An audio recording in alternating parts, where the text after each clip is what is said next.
जय हिंद सोल्जर्स। तो देखिए हम लोग आज क्या करने वाले हैं, आपका 1 मार्क्स, ठीक है, बिल्कुल पक्का कराने वाले हैं। ठीक, 1 मार्क्स आपके एग्ज़ाम के लिए, आपके जीवन को बनाने में बहुत ज़्यादा हेल्पफुल होता है। ठीक है, हम लोग आज प्रोबेबिलिटी का मोस्ट इम्पॉर्टेंट कॉन्सेप्ट समझने वाले हैं, जिन्हें बोलते हैं टू डाइस कॉन्सेप्ट, यानी कि जब दो पासा उछाला जाता है, ठीक है, तो उसका कॉन्सेप्ट क्या होता है। दरअसल में कैंडिडेट क्या करते हैं, पेयर बनाने में, उसको सही तरीके से बनाने में जल्दबाजी में उसको गलत कर जाते हैं क्वेश्चन। तो आपको क्या करना है, आप किस विधि से उन क्वेश्चंस को करना है, मैं आपको वो बताने वाला हूँ। ठीक है, तो आप मान के चलिए अगर आपके एग्ज़ाम में ये क्वेश्चंस आता है तो आप 101% सही करके आएंगे, और विद इन टाइम लिमिट में, मुश्किल से मात्र और मात्र 10 सेकंड लगेंगे आपको करने में। ठीक है, अगर आपने ये ट्रिक एक तरीके से शॉर्टकट समझ लिया। ठीक है, ट्रिक क्या मतलब, जब आप बार बार प्रैक्टिस करते हैं किसी चीज़ की तो अपने आप से ट्रिक बन जाती है, तो उसी तरीके का ये भी है।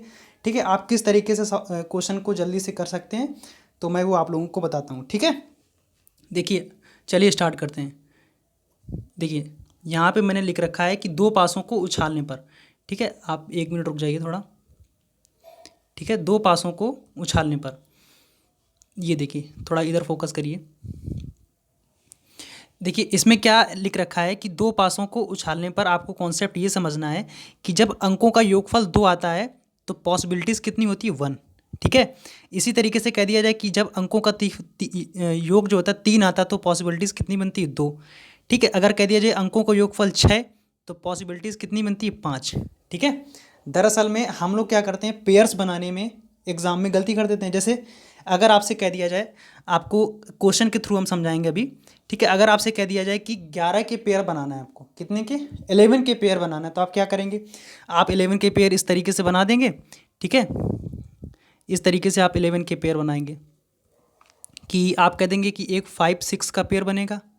5 और 1 मिनट रुक जाइए, 5 और 6 का पेयर, देखिए समझ लीजिए इस कॉन्सेप्ट को, तो आप बिल्कुल हस्तगत कर लेंगे, 6 और 5 का पेयर बन जाएगा। ठीक, आप कह देंगे कि 6 और 5 का। ठीक है, अगर आपसे एग्ज़ाम में इसी तरीके से पेयर बनाने के लिए आते हैं, कभी कभी क्या होता है, जल्दबाजी में हम लोग पेयर गलत कर देते हैं, या एक पेयर मिस कर दिया तो आपका एग्ज़ाम में सवाल ही गलत हो जाता है। ठीक है, तो इस गलती से बचने के लिए आपको मैं ये फार्मूला बता रहा हूँ। ठीक है, तो आप प्लीज़ इसको बहुत अच्छे तरीके से समझिएगा। ठीक है, तो चलिए स्टार्ट करते हैं। ठीक, अभी आप क्वेश्चन सवाल करेंगे। देखिए, मैंने यहाँ पे सवाल लिख रखे हैं जो आपको क्वेश्चंस एग्जांपल के लिए दे रखे हैं। ठीक है, तो वो आपके प्रीवियस ईयर में आए हुए क्वेश्चंस हैं। ठीक है, एक तो प्रीवियस ईयर वाला क्वेश्चन है, ठीक है, और दूसरा जो लूसेंट में, आपके जो लूसेंट बुक है जो, ठीक है, उसके क्वेश्चंस मैंने लिख रखे हैं। ठीक है, जो फर्स्ट एक्सरसाइज उसकी है, जो फर्स्ट एक्सरसाइज है उसका 16 नंबर सवाल, 17 नंबर सवाल और 18 नंबर सवाल, 3 क्वेश्चंस मैंने लिख रखे हैं, आप अपनी बुक से भी मिला लीजिए। ठीक है, तो स्टार्ट करते हैं। देखिए, फर्स्ट नंबर क्वेश्चन की तरफ मूव करो आप। ठीक है, इसमें देखो क्या दे रखा है, कि आप सवाल पढ़िएगा कि दो पासों को एक साथ उछाला जाता है। ठीक है, हमने समझ लिया। फिर कहा गया है कि दोनों का योग 11 आने की प्रायिकता। ठीक है, आप क्या करते थे, आप तुरंत वही करेंगे। ठीक है, कि 11 किस तरीके से आएगा, एक पॉसिबिलिटीज़ बनेगी 5 और 6 वाली। ठीक है, आपने समझ लिया कि एक पॉसिबिलिटीज़ 5 और 6, और दूसरी जो पॉसिबिलिटी बनेगी वो 6 और 5 की बनेगी। ठीक है, समझ में आ गया। तो आप कह देंगे कि दो पॉसिबिलिटीज़ बन रही हैं, और इस तरीके से आप दो बन गया इसका, और टोटल कितना होगा, दो पासे उछाले गए ना, तो टोटल कितनी होंगी, 36। यानी आप क्या क्या बता देंगे यहाँ पर, बताइए यहाँ पे आप क्या बताएंगे, आंसर कितना आ गया, 1/18। ठीक है, आपने, ये तो इजी सवाल था, आपने कर लिया। ठीक, इसी तरीके से ज़रा आप समझ लीजिए, आप डायरेक्ट कैसे करेंगे। आपको जब ये टेबल पता है, देखिए ध्यान से समझिएगा इस बात को, आपको जब ये टेबल पता है कि 11 अंकों का योग, और इसकी जो पॉसिबिलिटीज़ होती कितनी होती, 2। ठीक है, जब अंकों का योग 11 आएगा तो इसकी पॉसिबिलिटीज़ कितनी होती है, 2। आपको डायरेक्ट पता है तो आप डायरेक्ट यहाँ क्या लिखेंगे, 2/36, यानी कि इसका आंसर कितना आएगा, 1/18। ठीक है, समझ पाए आप इस चीज़ को, समझ पाए। देखिए, आप जब अगर एक बार नहीं समझ में आता, आप 2 बार वीडियो देख लीजिए, तीसरी बार में आप जब खुद से करेंगे तो अपने आप से समझ में आ जाएगा। तो इसका कितना आ जाएगा, भाई आपने देख रखा था ना ऊपर कि 11 अंकों का योग आने का पॉसिबिलिटीज़ 2 है, और टोटल कितना होता है, 36, दो पासों को छालने पर। तो इसका आंसर कितना आ गया, 1/18। क्लियर है कि नहीं है। ठीक, आप बता दीजिए। और देखिए, अगर आपको ये ट्रिक नहीं पता है, ठीक है, तो आप प्लीज़ अपनी मन की बात कमेंट में ज़रूर लिखें, जो भी आपको अच्छा लगे या बुरा लगे, जो कुछ भी हो आप कमेंट करें। अगर आपको पसंद आ जाता है पूरा ये कॉन्सेप्ट, ठीक है, समझ में आ जाता है, तो आपसे एक प्रॉमिस लेना है हमें कि आप इस वीडियो को कम से कम अपने 4 दोस्तों के पास शेयर करेंगे। ठीक है, आप शेयर कर दीजिए, बस इससे हम खुश हो जाएंगे। ठीक, आगे बढ़ते हैं। देखिए इसमें दे रखा है सेकंड नंबर, देखिए। और देखिए ये जो क्वेश्चंस आपको लग रहा है मैं क्यों करा रहा हूँ, ये क्वेश्चंस आपके प्रीवियस ईयर का आया हुआ क्वेश्चन है। ठीक है, प्रीवियस ईयर का आया हुआ क्वेश्चन है, इसीलिए मैंने यहाँ पे इस पर नोट डाउन कर रखा है, और वही क्वेश्चंस मैं करा रहा हूँ जो आपका प्रीवियस ईयर वाला है। देखिए कितना इजी क्वेश्चन है, जो दो पासों पे रिलेटेड जो क्वेश्चन आया मैं वही करा रहा हूँ। ठीक है, तो दो पासों को एक साथ उछाला गया है और दोनों पर क्या कहा गया, दोनों पर सम संख्या आने की प्रायिकता, सम संख्या आने की संभावना क्या होगी। ठीक है, आप इस चीज़ को समझ रहे हैं, दो पासों को उछाला गया है और दोनों पर सम आने की प्रायिकता क्या होगी। ठीक है, आपको बताना है। ठीक, अब देखिए आप अपने ट्रेडिशनल मेथड से करेंगे या आपको कोई भी मेथड पता होगा आप उस तरीके से करेंगे। ठीक है, आप पेयर बनाएंगे 2 4 4 6 या 2 4 करके 4 2, ठीक 4 6, इस तरीके से जो कुछ भी आप बनाएं सो बनाएं, उसमें टाइम लगेगा। देखिए अब इधर ध्यान से देखिए, सम आने की प्रायिकता कही गई थी ना। ठीक, आप यहाँ पे देखिए, रुक जाइए, देखिए अंकों का योग का सम आने की, एक तो 2 सम हो गया, एक 4 सम हो गया, एक 6 सम हो गया। ठीक है, तो देखिए 2 पे कितना पॉसिबिलिटीज आ रही, 1, 4 पे कितनी पॉसिबिलिटीज आ रही, 3, 6 पे कितनी पॉसिबिलिटीज आ रही, 5। ठीक, तो इनको जोड़ो, 1 3 4 5 9, भाई इनको जोड़ना ना आपको, पॉसिबिलिटीज़ कितनी आएंगी भाई, अंकों का योग कितना बताया गया कि सम आने की, 2 4 6।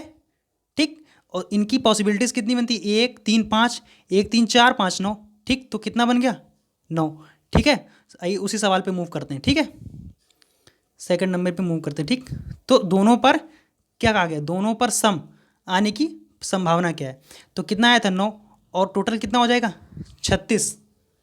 भाई ये चीज़ समझ में आई ना आपके, टोटल कितना हो जाएगा 36, तो इसका जो आंसर बनेगा कितना बनेगा 1/4। ठीक, अब देखिए अगर आपको ये चीज़ समझ में आ गई तो बहुत अच्छी बात है, अगर नहीं समझ में आती आप एक बार अपने मेथड से लगा के देखिए, देखिए आंसर्स मैं सोचा होता है कि नहीं होता। ठीक है, नेक्स्ट की तरफ मूव करते हैं। देखिए इसमें क्या क्या कहा गया है कि दो पासों को एक साथ उछाला गया है और योग 10 से अधिक आने की प्रायिकता, योग 10 से अधिक आने की प्रायिकता। ठीक है, तो योग 10 से क्या कहा गया है, योग जो है वो 10 से अधिक आने की प्रायिकता। ठीक है, 10 से अधिक आने की, योग 10 से अधिक आने की प्रायिकता क्या होगी। ठीक है, तो देखिए इस चीज़ को समझिए। अच्छा मैं आपको इस तरीके से बता दूं, चलिए वहाँ उसी क्वेश्चन की तरफ मूव करते हैं, वहीं जो टेबल बनी हुई है आप देख लीजिए यहाँ पे। ठीक है, आप टेबल को देखिए यहाँ से, टेबल योग क्या कहा गया 10 से अधिक, तो 10 से अधिक 11 है और 12 है, तो 11 पे पॉसिबिलिटीज़ कितनी बन रही, 2 की संभावना, और 12 की 1 संभावना क्या फिक्स बनती है। ठीक है, कितना चाहिए, तो योग जो है योग 11 का कितना बनता है 2, 12 का कितना बनता है 1, तो टोटल कितना हो गया 2 और 1 3। ठीक, 2 और 1 3। आगे बढ़िए, देखिए ये क्वेश्चन देखिए। ठीक है, तो योग जो है 10 से अधिक आने की, तो कितना बना था 3, टोटल 2 पास हैं तो कितना आ जाएगा 36, यानी कि इसका आंसर कितना आएगा 1/12। ठीक है, आंसर समझ में आ गया।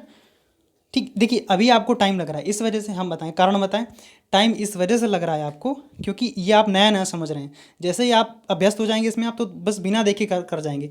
ठीक है, अच्छा देखिए इसका जो टेबल बनाने का तरीका क्या होता है आप समझ लीजिए। ठीक है, यहाँ पे बता देते हैं आपको, पूरा ब्लैंक है। देखिए यहाँ पे क्या होगा, ठीक है, आपको अंकों का योग यहाँ से स्टार्ट करना है। देखिए जब अंकों का योग आता है 2 से स्टार्ट करेंगे, 2 3 4 5 6। ठीक है, 7 8 9 10। ठीक है, और इस तरीके से यहाँ पे कह लीजिए 11, एक सेकंड रुक जाइए, 11 और दूसरा 12। तो देखिए यहाँ 2 से स्टार्ट हुआ, तो अब यहाँ से क्या होगा 1 2 3, इसके सामने 4 5 और 6, यहाँ 6 तक आ गए, ये पॉसिबिलिटीज़ बनती हैं, और इसका फिर 5 से शुरू हो जाता है, 5 4 3 2 1। ठीक, आप जब ऊपर टेबल देखेंगे तो समझ में आ जाएगा। ठीक है, आप इस तरीके से इसको बनाया जाता है, आप जब करेंगे एक बार तो समझ में आ जाएगा। ठीक है, ये देखिए आपका लूसेंट का जो क्वेश्चन दे रखा है फर्स्ट एक्सरसाइज का, वो देखिए। तो इसमें कहा गया है कि अंकों का योगफल कितना आने की संभावना, अंकों का योगफल 7 आने की संभावना क्या होती है। ठीक है, अंकों का योगफल देखिए, अंकों का योगफल 7 होने की संभावना। ठीक है, तो आप तुरंत आपको क्या पता है क्या करना है आपको, अंकों का योगफल 7 पूछा है क्या, तो 7 पे पॉसिबिलिटीज़ कितनी बनी 6। ठीक, उसी सवाल की तरफ मूव करो। ठीक है, अंकों को योगफल 7 आने की संभावना कही गई है, तो 6/36। आंसर कितना आ गया इसका? इसका राइट आंसर क्या हो गया? 1/6। ठीक, आप डायरेक्ट भी कर सकते हैं, आपको जब टेबल याद होगी आप डायरेक्ट आंसर कर देंगे। ठीक है, मन में ही कैलकुलेशन कर लेंगे आप, कोई प्रॉब्लम ही नहीं आएगी। ठीक है, नेक्स्ट नंबर मूव करो। देखो इसमें क्या कहा गया है कि अंकों का योगफल रूढ़ या कहा गया है प्राइम। ठीक है, आपको प्राइम नंबर पता है क्या होते हैं? 1, 2, 3। ठीक है, फिर उसके बाद क्या आता है? 5, फिर 7, फिर 11। यही तो होता है ना, 1, 2, 3, 5, 7, 11, ये रूढ़ नंबर होते हैं। रूढ़ होने की प्रायिकता क्या होगी? रूढ़ होने की प्रायिकता, ठीक है, अंकों का योगफल रूढ़। ठीक है, एक योगफल तो होगा नहीं। ठीक, तो 2 से लेकर के 11 तक कंसीडर करेंगे। देखिए अंकों का योगफल क्या क्या है? रूढ़। ठीक है, प्राइम नंबर। ठीक है, आप ध्यान से देखिए, यहाँ पर है जो, एक तो 2 हो गया, 3 हो गया, 5 हो गया, 7 हो गया, फिर उसके बाद 11 हो गया। ठीक, समझ रहे हो ना? तो इसकी पॉसिबिलिटीज़ जोड़ो, 1, 1, 2, 3। ठीक है, 3, 4, 7, 7, 6, 13। ठीक, 7, 6, 13। और देखिए 11 के सामने यहाँ पे अगर आपको समझ में आ रहा होगा तो 2 लिखा हुआ है। ठीक है, 13, 2, 15, तो पॉसिबिलिटीज़ कितनी हो गई? 15। ठीक है, पॉसिबिलिटीज़ आपकी कितनी हो गई बताइए? 15, यानी कि टोटल कितना आ गया? 15। ठीक है, औपान में 36, यानी कि कितना आएगा आंसर? 5/12। तो D option is the correct. ठीक, D option is the correct. समझ में आ रहा है कि नहीं समझ में आ रहा? आप एक बार वीडियो देखेंगे तो समझ में आएगा। ठीक है, आगे बढ़ते हैं। लास्ट नंबर देखिए, अंकों का योगफल कम से कम 10 आने की प्रायिकता क्या है? अंकों का योगफल कम से कम 10 आने की प्रायिकता क्या है? ठीक है, अब देखिए यहाँ पर हम आपको डायरेक्ट, हमें याद है, हम आपको समझा दे रहे हैं, आपको मतलब समझ में आ जाएगा। 10, 11 और 12, तो इसकी जो पॉसिबिलिटीज़ आती हैं, 10 की आती है 3, इसकी आती है 2, इसकी आती है 1। आपको नहीं पता लेकिन हम बता रहे हैं। ठीक, आप जब एक बार टेबल देखेंगे, उसको मेमोराइज करेंगे तो अपने आप से याद आ जाएगा। तो टोटल इसकी पॉसिबिलिटीज़ कितनी बनी? 6, 6/36। इसका आंसर कितना आएगा? Comment please. 1/6। आई होप आपको क्लियरली समझ में आ गया होगा। ठीक है, एक्स और वाई बोथ ग्रुप के लिए इंपॉर्टेंट होता है। आपने पेपर दे रखा होगा कि आपको पता है कि वाई ग्रुप में भी प्रोबेबिलिटी का क्वेश्चन आता है। अगर आपको ये ट्रिक अच्छी लगती है, अगर आपको ये मेथड समझ में आता है, तो प्लीज़ आप लाइक करें, शेयर करें वीडियो को। ठीक है, अपने दोस्तों तक पहुंचाएं। अगर आपको पता है पहले से ही, तो आप वीडियो को कमेंट सेक्शन में जाके बता दीजिए, सर मुझे पहले से आता था, या इससे भी अच्छा मेथड मुझे आता है। जो कुछ भी आपको लगता है प्लीज़ आप कमेंट करिए। अगर आपको अच्छा लगा हो तो प्लीज़ कमेंट जरूर बताना मुझे। ठीक है, नेक्स्ट वीडियो में मिलते हैं। ठीक है, धन्यवाद।